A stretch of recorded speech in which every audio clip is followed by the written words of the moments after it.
කතාවට ආවතින් ඔයා අද මාගෙම කරගන්නද රහසක් කියලා කිව්වොත් ඔයා මට මාවෙනම් නුඹේ අග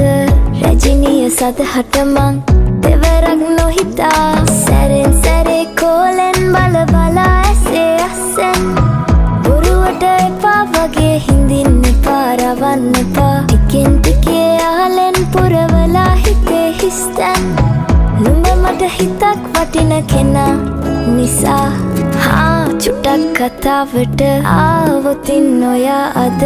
මාගෙම කරගන්නද රහසක් කියලා කිව්වොත් ඔයා මට මාවෙනම් නුඹේ අග රැජිනිය සදහට මං